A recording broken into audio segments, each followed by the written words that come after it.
Good evening or good morning wherever you are in the world.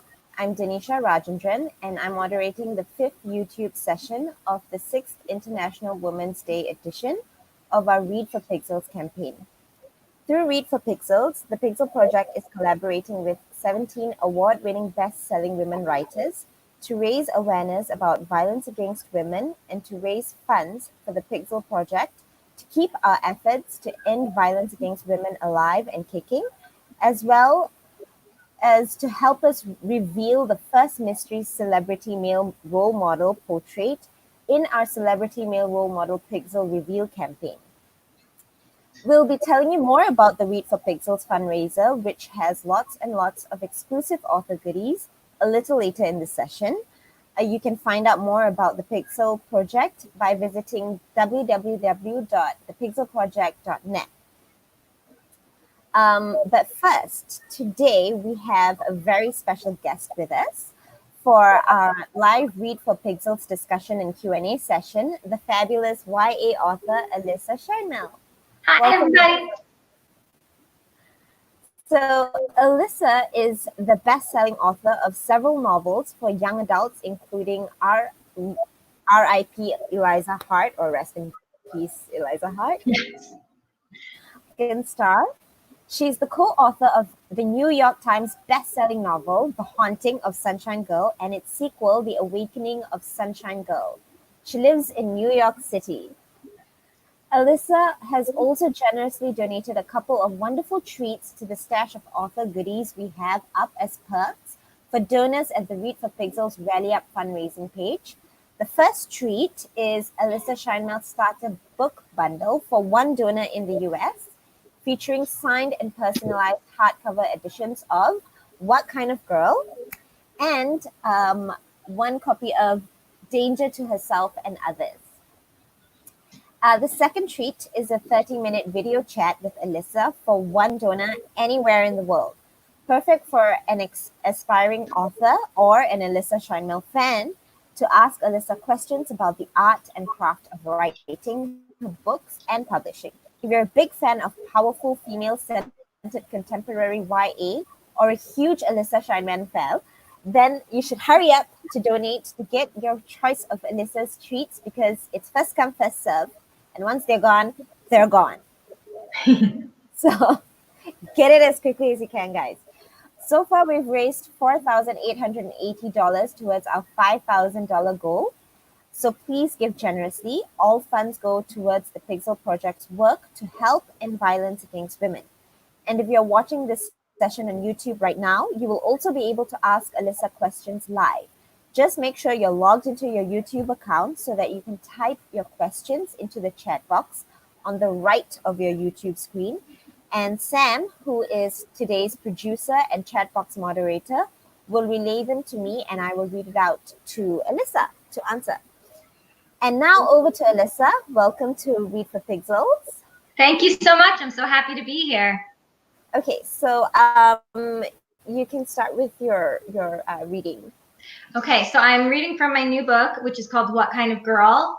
The part that I'm going to read is when one of our main characters, at this point we don't know her name, we know her only as the girlfriend, is reflecting on her boyfriend's abuse as well as her own reactions to his abuse. He rarely actually hit me. In fact, that only happened twice. It was more grabbing and pushing and pulling. Before that first slap, I didn't consider those sorts of touches bad, even when they hurt.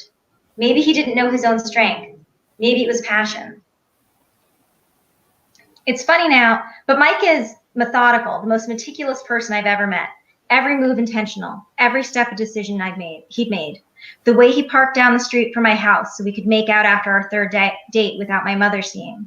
Maybe even the way he slapped me that first time, not hard enough to leave a bruise. I'm supposed to hate him. I'm supposed to hate him because he hurt me. The problem is I can hate him for hurting me and still love him for the way things were when he didn't hurt me. I loved how it felt to walk down the street with him, how it looked when I got into his car. I loved the way he drove, one hand on the wheel, one hand on my knee. The thing is, I wasn't scared of him. I didn't think he'd ever hurt me badly enough to do any real damage. He was too careful for that. Maybe another girl would have hit him back. Maybe another girl would have told right away after that very first hit. Maybe another girl would have told even sooner than that, would have recognized the tugs and pinches and pulls for what they really were, instead of excusing them as passionate affection. That girl wouldn't have fallen in love with Mike, or at least she would have fallen out of love with him months ago. But this girl, me, I let it go on for months. According to the rumor mill, a group of students is planning to call for Mike's expulsion. He could lose his chance at a scholarship. He might never run competitively again. Was that what I was hoping for when I went to the principal's office on Monday? Maybe I should have waited until the season was over, until after his scholarship had been awarded. After all, I'd waited this long. Why couldn't I have waited a little bit longer? But I wasn't thinking about any of that when I walked into Principal Scott's office. I was only thinking one thing. I wanted it to stop.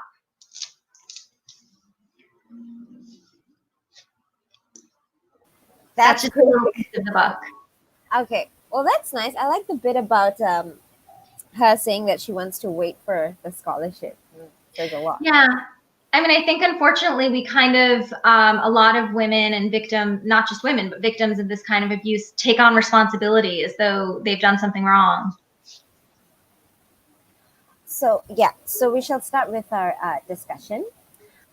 Your books feature teenage female protagonists and characters with complex inner lives and who battles that teen girls have faced since time immemorial, including body issues, eating disorder, peer pressure, and of course, dating and domestic violence. So, who or what are your inspirations for your female characters? I mean, my characters are never based on any one real person in particular. There's always a little bit of me in my characters. Like one of the characters in this book, I struggled with bulimia. That's something I've written about in the past as well. And I think, you know, I hear these voices. I mean, this will make me sound, but I just hear the characters' voices in my head and they take on an entire life. And I always like to write about women who are complicated and imperfect and unlikable and flawed, because that's more human. I mean, that's what people are all of those things. Right. So, for example, like Hannah in A Danger to Herself and Others, and of course, Wendy Darling in Second Star, you rework young female archetypes and stereotypes into characters that your readers can relate to and root for. So I was certainly rooting for Hannah.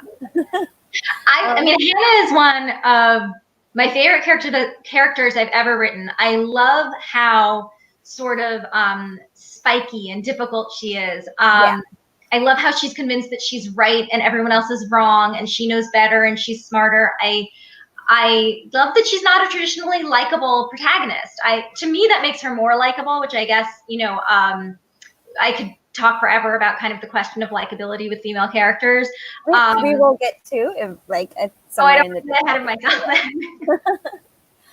But yes, so how do you break stereotypes in to create female characters with agency when dealing with the world around them, including situations that involve sexism, misogyny, and violence against women? You know, I really don't know kind of how it is necessarily that I would break a stereotype. I just try to write really characters that are that feel true to me, and I think the truest characters, like people, defy stereotypes. I mean, even people that you may judge on sight as being somewhat stereotypical of a type, and you, like, you know, on sight think, oh, this person is this type or that type, and then as you get to know them, it turns out they're very different from what like, nobody actually lives up to a stereotype completely. So if I'm doing my job as a writer, then my characters don't either. They may play with certain types and yet then at the same time be in opposition to that type, if that makes sense. So it's like judging a book by its cover, I suppose. Exactly. So going back to spiky, you know, Hannah being spiky. You know, your female characters are very powerful, resilient, compelling in their individual ways as they face difficult situations and problems. And some readers might perceive them as unlikable. Have you received pushback for your female characters being unlikable? You know, I don't know if I've necessarily received pushback. Like I said, I'm very proud of writing complicated, imperfect characters who are not at first glance likable. Actually, at the launch party for Endangered Herself and Others, my friend, a wonderful writer named Danielle Rollins, and I wore T-shirts that said "Unlikable Female Protagonist." So proud are we of the fact that that's the kind of women characters we write. So I'm a big fan of unlikable female protagonists. I think we put too much stock in people's I don't think it's necessarily important for a character to be likable, for a character to be compelling. Not that there's anything wrong with being a likable character, but I think Hannah is not, in Endangered Herself and Others, is not immediately likable, and yet she's an incredibly compelling character, I think. I mean, right. I found her very compelling to write. I found her endlessly interesting. I can say with a book I wrote a few years ago called The Stone Girl, about a girl who was struggling kind of on the precipice of an eating disorder. She didn't have, she struggled with body image and, with binging and purging. And I did get some pushback with that character from some readers who just couldn't understand, because I think if you don't necessarily relate to those struggles, which I think, unfortunately so many women do, but I think sometimes when you don't relate to those struggles and you read about them, you don't understand why a woman would do that to herself. You're like, well, I had people emailing me like they didn't understand why this character didn't just dump her bad boyfriend and eat a meal. And, part of, having an eating disorder, like the not eating is just one of the symptoms of having an eating disorder. There are also other types of self-harm that go, unfortunately, hand in hand with it. In the case of my character in this book, one of her forms of self-harm was having this kind of mean boyfriend. Mm-hmm. So drawing on, the male characters in your books, there are misogynistic characters, but there are also boys who treat their female peers respectfully, who are vulnerable and not afraid to show their emotions. So what do you want your readers to take away from this, especially if they are teenagers reading your books? I mean, I'm one of those writers who thinks that I don't really get a say in what people take away from my books. I can just try to tell a story as well as I can tell it. So I don't know. I mean, I'm excited to hear back from readers especially with the recent book, What Kind of Girl, which has some complicated male characters as well as female characters, kind of what their takeaway is. But I'm just trying to write characters who are, like I said, as complicated as real people are. So there's nobody who's only one thing. There can be, a guy who may be very sexist to women in general, but incredibly generous to one woman in particular that he thinks is kind of like, the exception to the rule. You can write a character who is generally nice and thinks he's not sexist and considers himself a feminist, and yet still falls back on certain stereotypes. So I think, I guess if I have any say in anything that readers take away, I guess it's just that, like, no character, male or female, falls into a particular type, and they're all complicated and multifaceted, and no one is all good or all bad. Yeah, so that's one of the key things that I took away from A Danger to Herself, is that she's very multifaceted. She has different sides to her. Yes. Yeah. So the line between consent and coercion isn't always very clear in young adult books, especially when there is romance involved. Yeah. Do you think that this is an issue that young adult writers have started tackling successfully in recent years? I really do. I mean, I think it's certainly a topic that young adult writers are trying to, just like adult writers, by the way. I mean, I think all of us are trying to delve into these gray areas and these tricky topics. And as a writer, you're always trying to, tell a story that deals with those sort of gray areas. So I think why writers are trying to talk about that, I think it's difficult to talk about, because for every book you write where that is a gray line, you're going to have some people who read it and think, oh, that was a positive interaction. Some people who read it and think it wasn't. I mean, whenever you write something that's gray, you like I said, you don't get to control how your readers feel about it. So there might be people who... So it could go either way. I'm sorry? It could go either way. Exactly. Right. Do you think reframing how stories describe men and boys away from hostile and toxic stereotypes and towards complexity and even vulnerability can be one of the ways toxic stereotypes, can be one of the ways that YA writers can break away from toxic tropes and promote toxic masculinity and the dehumanization of women? Yeah, I mean, I think the way that we write both our male and female characters helps undermine the stereotypes that we bring, that, you know, people bring to the page when they, as readers. So I think the more complicated we make our characters and the more, you know, I mean, so one of the characters in What Kind of Girl is Hiram, and Hiram is, you know, the school burnout, the school loser. He cuts most of his classes and spends all day in his car in the parking lot behind school getting high.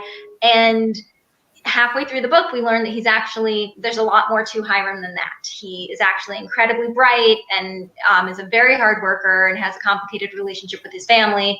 And I think, you know, as with people, like, when the better you get to know a character, the more you realize they're not the stereotype that you may have thought they were at first glance. Yeah.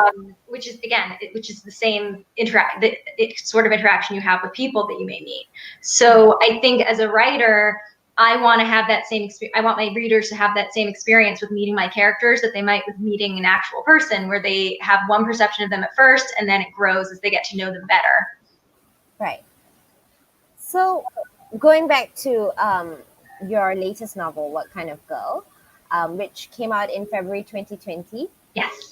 In this book, you deal with the issue of dating domestic violence and victim blaming head on. So, why did you decide to tackle the issue of dating or domestic violence?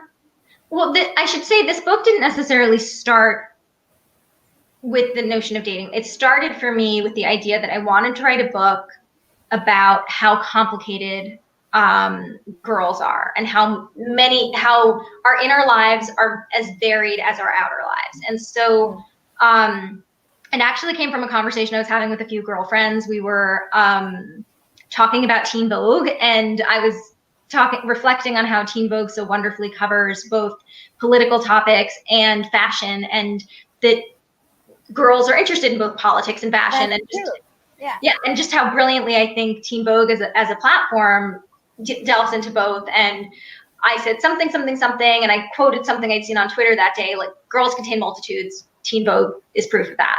And one of my girlfriends at dinner said, "Oh, you've got to write a book about that." And so that was kind of how this started. I got up the next day and was tossing around the idea of girls contain multitudes, and I wanted to write a book that showed how complicated our inner lives are. And I think with the case of teen dating violence, you know, and with my character who is going through this, she is at once, you know, aware that what her boyfriend has done is wrong and wants it to stop and wants him to face the consequences of his actions, and is at the same time loves him and wants to protect him and doesn't want to get him into trouble. And I think a lot of victims of domestic violence struggle with that, unfortunately, and it is so complicated because in the case of my character, the man who's hurting her is also the man she believes she loves so much, and she does love him,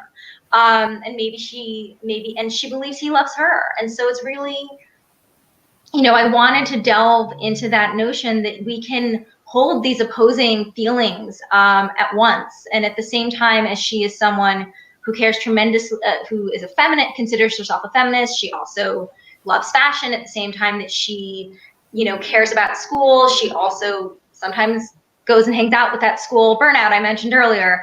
Yeah.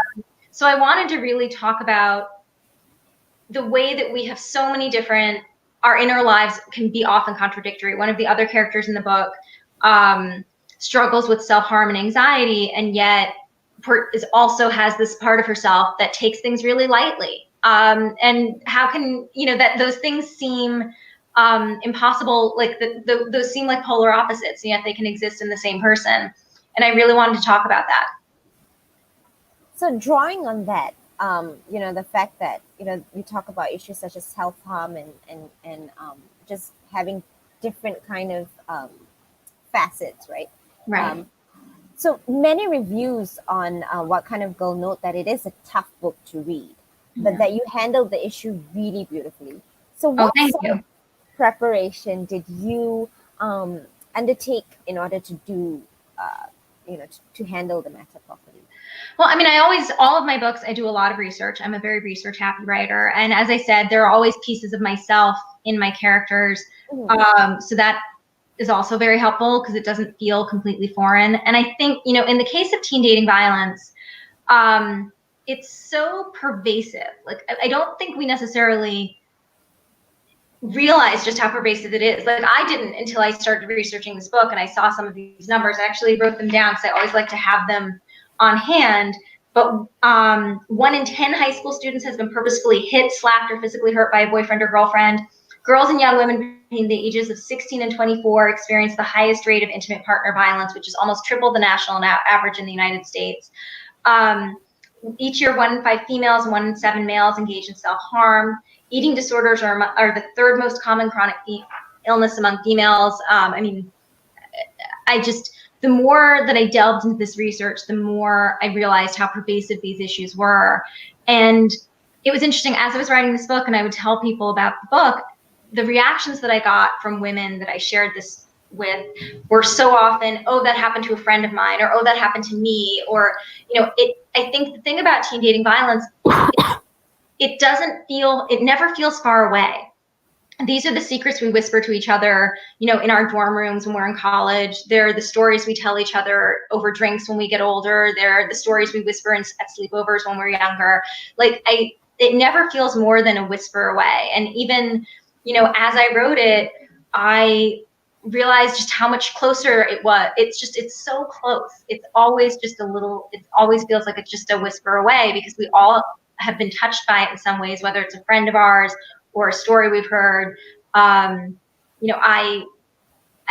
feel like it's one of those things, unfortunately, that is just so pervasive. It's something we've all heard stories about and feels very close. Yeah, we somehow always know someone or other that has been, um, yeah, victim blamed, or that sort of thing. Absolutely. Yeah. So going back again to What Kind of Girl, your portrayal of the classmates' victim blaming of the girlfriend of Golden Boy Mike, when she finally reports his violence against her while sustaining a black eye, accurately nails the reactions of people to domestic violence and rape victims in the real world. Yeah. So, how did you achieve this, and what advice can you give to other young adult authors who wish to include violence against women in their stories and books? I mean, I don't really know how to answer like how I achieved it. I mean, I just tried to write a story that felt as true as possible. And to me, that just felt like the truest reflection of the way people around you might react if you were in the situation my character's in, where some people around you will be incredibly supportive, some people around you will not be supportive, and some people around you are going to exist in this gray area where they believe you. They don't think you're lying, but they also can't quite believe that this thing really happened. Like that, again, it's those, what I was saying earlier about how we have such complicated inner lives and we hold these seemingly opposing thoughts in our minds at the same time. And I think I wanted to try to show that, my character would be faced with all sorts of different reactions once this accusation that she made went public, and that some of them would be very supportive and very positive, and some would obviously be incredibly hurtful. And then there would also be this space in between, because I think that's something that we see all the time, is that sort of, I believe you. I don't think you would lie about something like this, but I also can't really believe he would do this. So it's that gray space and it really is a reflection of sometimes how people struggle to come to terms with that the person they thought they knew from the outside isn't who they, maybe somebody different in other circumstances. So, I mean, I think every writer is always just trying to tell a story that feels as true as possible. I know that's always my goal. And so I think, other YA writers who take on this topic will be dealing with that same issue, because they'll be trying to write a story that feels true. Right. So Many people in the anti-violence against women movement say that male violence is the main, if not root cause of violence against women and girls, and of course, violence in general. How do you think books like What Kind of Girl can help move this conversation forward in a constructive way?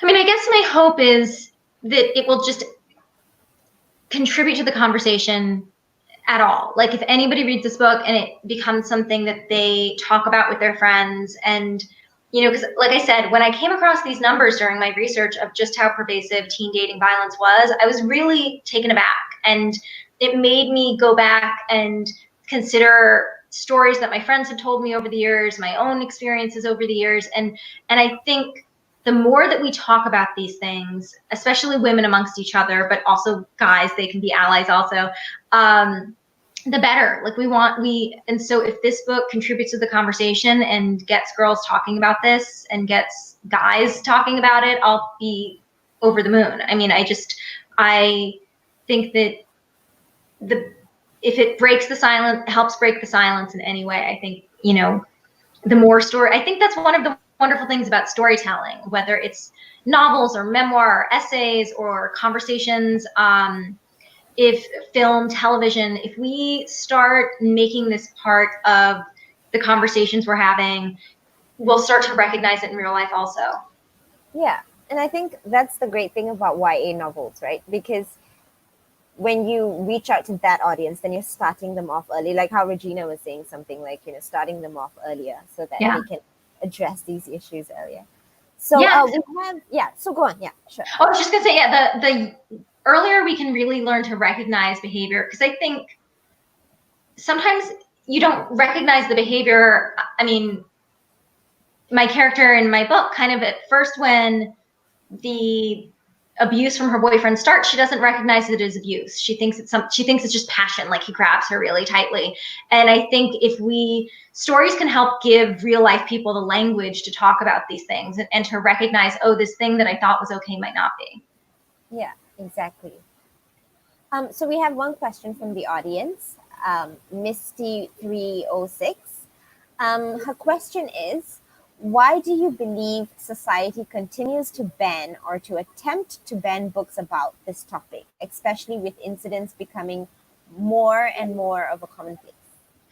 I don't know why people would ban books that touch on this. I think occasionally books like this get banned because of other content in them. Like in my book, there's a mention of smoking pot, which, I'm not, endorsing that everyone should smoke pot, but I happen to have characters who do. And I think sometimes books that have teen characters using drugs or drinking or using, bad language, sometimes people like to keep those out of schools and libraries. And also people, by the way, fight very hard to keep them in schools and libraries, so I don't want to generalize in the slightest. But I think sometimes they're banned because of other content and the valuable sort of conversations that they could help start, unfortunately, get lost in all of that. I don't know why anyone would ban a story. Like I think, like I said, anything that contributes to a conversation about something that is a problem, I think should be available. Exactly. So thank you, Misty, for your question. So going back to our discussion as well, stories are, as you were saying, stories are a great way to bring about, cultural change. So in your opinion, how can authors strike a balance in their storytelling between raising awareness about violence against women and also telling an engaging story without being pedantic or preachy? I think for me, I can't speak for any other writer, but I can say for myself, my goal when I write a story is always, when I sit down to write a book, is always to tell a story. I'm not necessarily trying to write like an issue book, or I'm always trying to just tell a compelling story. But I just personally seem constitutionally incapable of writing a book that doesn't touch on serious issues. But to me, like as a writer, in terms of, kind of the craft of writing, my goal is always, first and foremost, to tell a convincing story. And I think if I stay true to my story and true to my characters, then the sort of being nuanced and careful in how I portray it comes across almost naturally, because that's what happens when you tell a story well. Like, that's what happens when you write true complicated characters. So, so to me, it's kind of like a little which came first, the chicken or the egg. Like, if I do my job as a writer and tell a story well, then I will be handling all of those things appropriately. Right. So many young adult stories and books feature some sort of violence, and sometimes violence against women. How do you find a balance between showing violence as an integral part of the story and not showing violence gratuitously? Yeah. I mean, that is a tricky balance, because you want to, I mean, in the case, so another one of my characters in this book, like I mentioned earlier, engages in self-harm, and I wanted to show, what a difficult thing it was when this character did these things, but I also didn't want it to feel instructive, or even to, make it seem pretty writing. Like, I think it's a really delicate balance when you're writing about things like that. And I think the same thing with violence, where you have to show what's happening to these characters, but you don't ever want it to be gratuitous. And I think it's a really delicate balance. I think in my case, I was very fortunate to have readers who gave me notes. I used a sensitivity reader. I also had a brilliant editor. I had a brilliant copy editor who had a daughter the age of my characters, so she was very very attuned to the way I portrayed things. And I think, just getting as many reads as I could from as many people weighing in, and because I'm so deep in the story sometimes when I'm writing it, that it's so helpful to take a step back, get some notes from another person. And I think I was just incredibly fortunate that I had very skilled readers helping me every step of the way. So this is a question we definitely ask quite a lot of our authors. Your stories pass the Bechdel test without a doubt. So with the depiction of relationships between teenage girls, and whether they are loyal friendships or fraught adversaries, why do you think that despite much of young adult being female-centered, many YA authors still have trouble writing stories that pass the Bechdel test? I think I can't speak for everybody, obviously, but I think a lot of the YA that I read does pass the Bechdel test. I'm very happy to say. I think in my case, I don't really write love stories, so it's I haven't really. My books are often about friendships between women. So it feels very, certainly in the case of What Kind of Girl and In A Danger to Yourself and Others. But I actually think a lot of YA does pass the Bechdel test, and I think a lot of, because like you said, YA is very female centric, and there are so many wonderful female feminist writers in YA right now. So I think a lot of YA does. Sorry, I didn't catch that. Oh, I think a lot of YA does pass the Bechdel test. I think, like I said, there are a lot of, fierce feminist writers out there in the YA space nowadays. So what can you suggest for writers who want to write female conversations and relationships realistically? I think for me, like I said, I'm always trying to write characters who feel as true as they possibly can. And a big part of that is, I'm very fortunate that I have a lot of wonderful friends. And when we get together, we are not always talking about the men in our lives. We are mostly talking about work or what's going on in the world, politics, news. Yeah. I think just like, and when I was a teenager, that my friends and I went to an all-girls school, so we were often we weren't talking about the guys in school because there weren't any, but no, I think, I write conversations between women that reflect the conversations I have in the women in my lives. And when I was in high school, my friends and I were talking about school, and we were talking about, Sure, I'm not saying we didn't talk about our love lives, whether we were dating girls or guys. We certainly were talking about romance also, but we were also talking about a lot of other things. I mean, at least as much as we talked about guys. That's true. I think a lot of people tend to believe, at least, that our conversations dominate or are around men, or that sort of thing. Yeah, and I certainly, like I said, I mean, I think we've all seen that portrayed on television shows and in movies, but it just, I don't think that's actually what goes on in my life. Like I'm even just now thinking about like, okay, what are the last few conversations I had with girlfriends of mine? And, I'm thinking of one friend in particular, like we had a conversation that ranged from our love lives to politics to our careers to like, I feel like I'm not saying we never talk about our love lives. We also talk about so much more. And so when I'm sitting down to write my characters, I'm sure I'm influenced by my real life experiences as a woman talking to other women. Right. So that's good to put out there and to say out loud. One of the reasons violence against women exists is gender inequality. Yes. So do you think that there will ever be a time when there will be complete equality between genders? Oh, I certainly hope so. I mean, I really hope so. I don't know if there will be. But I think, when I do in my work get to speak to young people, it gives me hope. I feel like it's, I don't know. I really hope so. Yeah, I think slowly but surely we may be working towards. It feels like we're getting closer. Sometimes it feels like it's 2 steps forward, 2 steps back, but it feels closer. Right. So this is a question, or these few questions is what we always ask all of our authors. So you've been very supportive of our Read for Pixels campaign and our anti-violence against women as a whole. Why do you support the cause to end violence against women?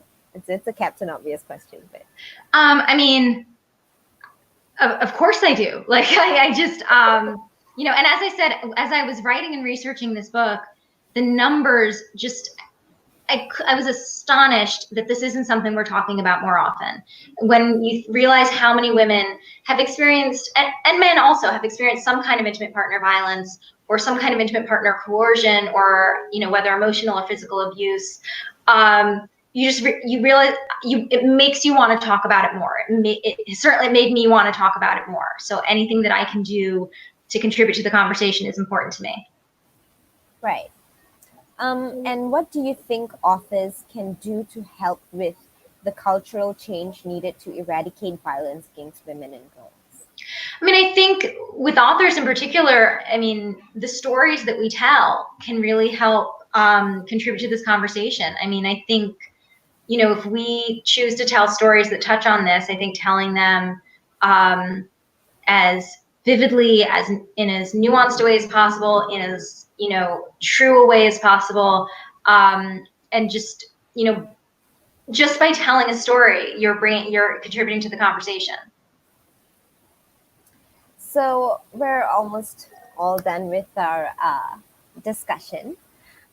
So going back to just the bit on your goodies, Alyssa has also generously donated a couple of wonderful treats to the stash of author goodies we have up as perks for donors at the Read for Pixels Rally Up fundraising page.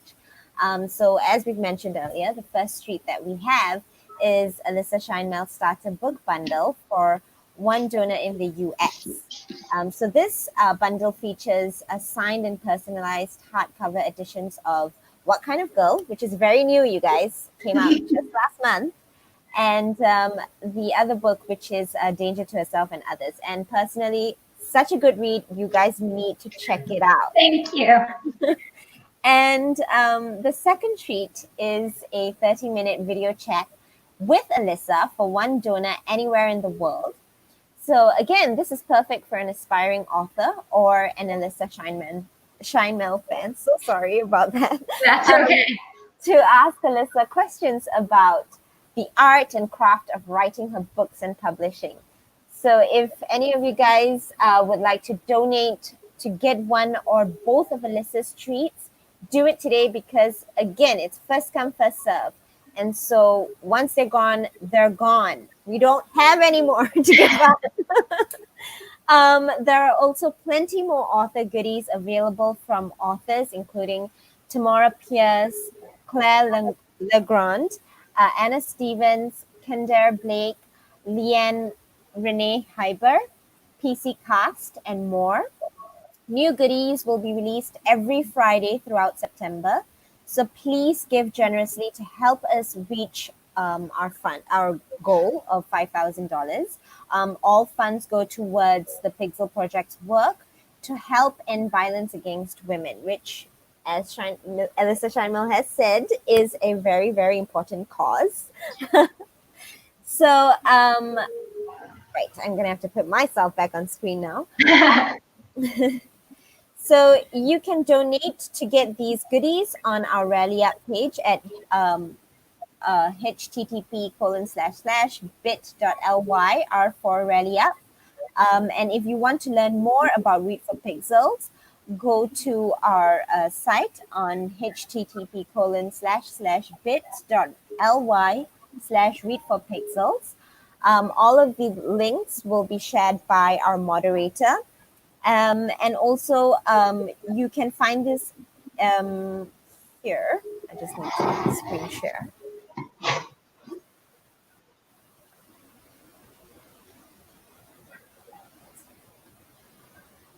So you can donate all your goodies on and find out more about Read for Pixels on these websites. And again, just to let you guys know, our moderator, our producer Sam is going to be sharing these links on the chat box. So to find out more about violence against women and what you can do about it, visit the Pixel Project's website at www.thepixelproject.net. Alyssa, is there anything else that you want to update? Any developments? Just thanks everybody for coming to and listening to this chat. If you want to keep talking to me, follow me at Instagram at Alyssa Sheinmel or Twitter at Alyssa Sheinmel. Okay, great. So that is all we have for today, guys. Thank you for joining us, and hope you guys had a good session. Bye guys.